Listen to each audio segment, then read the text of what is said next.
All right, guys, you saw the title, so let me just go ahead into part one. Let's talk about my 24 hours or so with the Google Pixel. So I spent the last day or two, I don't even know at this point when I unboxed this. I think I unboxed this 2 days ago. Yes, 2 days ago I started using this phone. So 48 hours later, what do I think of it? So far, I'm actually really liking the phone.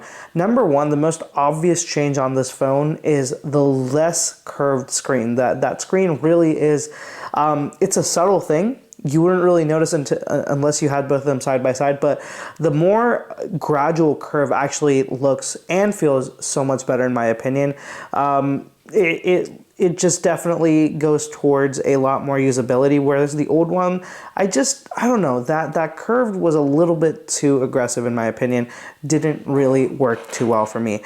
Another thing I noticed about this phone is that this is still on the February Google security update, the Play Store security update, which is super weird because it is March 17th when I'm filming this. Well, technically 18th because it just crossed over midnight, but March 17th, and it still has the February update. So this is a brand new phone. Like, this is the flagship phone that this company is selling, and they're still lagging behind on their update. So that is unfortunate. Something I did notice, and just like, come on, it really is your own thing. So I don't know why you can't keep up with that.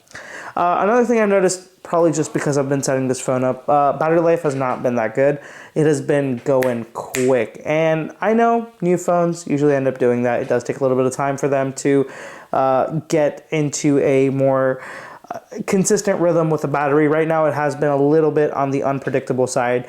It has been setting up, but I haven't really set up too much to it either. Email, 3 or 4 apps really, the core ones I use, and that's about it. So even with that, it has taken a bit of a hit, and it has been getting pretty hot too. So I haven't really done any intensive tasks on it, and it still has been pretty hot. It gets hot quick. So that is something that is a carryover from the previous Pixel 2. 6 Pro got pretty hot too. The tensor chip definitely starts to feel the heat pretty quickly, which is unfortunate, but again, what are you going to do?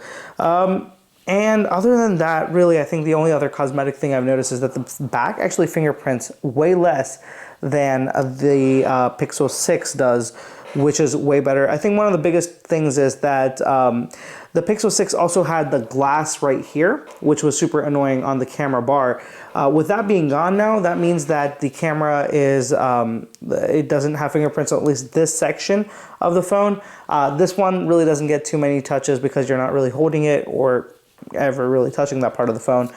This part, the color hides it way better than the old one did. That gray really did show the fingerprints. That gray showed it way more than this gray does. So overall, what do I think of the phone? I think one of the biggest things I didn't talk about here is the camera, and that's because I haven't used it yet. I'm actually going on a trip, which I'll talk about in another minute, and I will be extensively using this camera there to get a better idea of what it's like and how it's going to perform and how it compares to the iPhone 14 Pro Max, because that's also what I'm going to be putting it up against. So that being said, that's my initial 48-hour feel on the Pixel 7 Pro. Loving it, can't wait to use it, but it does still have some of the problems I had with the 6 Pro. All right, so let's talk about the upcoming week. So you guys know I talked about 100 videos, 100 days, so trying to upload every day for the foreseeable future. And as I told you guys, I'm not going to be taking it to the point where I can't do it. So I knew that I had upcoming travel. So this next week, I will be traveling. I won't be at home. So that means that it won't be easy for me to make videos. Initially, what I thought was I would work and I'd get more videos done. You know, I'd film 2 videos a day, and that would be it. I would be able to cover that gap without losing out on it. But that soon showed up to be a pretty, let's just say, optimistic endeavor. Really didn't end up happening. On last Sunday, I got a cold that kind of knocked me out for 2 days. It was not really that bad, but I didn't have energy for 2 videos. I could do 1, wasn't able to manage 2. And after that, I just kind of started thinking to myself, is it really practical? And it wasn't. So what I'm going to do is, instead of forcing myself, I'm going to give these next 7 days are not going to count as a part of 100 days. So instead of having 100 videos in 100 days in a row, it's going to be 100 videos in 100 days, but these next 7 days are kind of going to be excluded from it. So it's going to be 100 videos in 107 days, but that's what I said at the beginning of this when I started this, is that I'm not going to take myself and push myself to the point where it's impractical.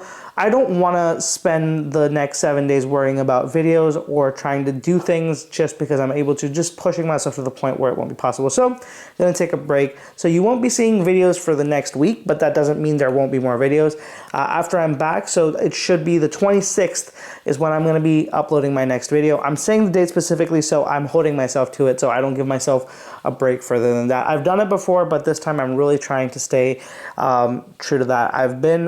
It's been good. I've been glad that I've been posting more regularly and forcing myself to think about work and to think about products and to think about ideas to make videos, because it's been really helping me get back into a routine and flow with this. So that is just a quick update on what the next week is going to be like. So you won't be seeing videos, but I should be back after that. And I'm excited to actually, this will be giving me a really good opportunity to test out the Pixel 7 Pro's camera too. So I'm very much so looking forward to that.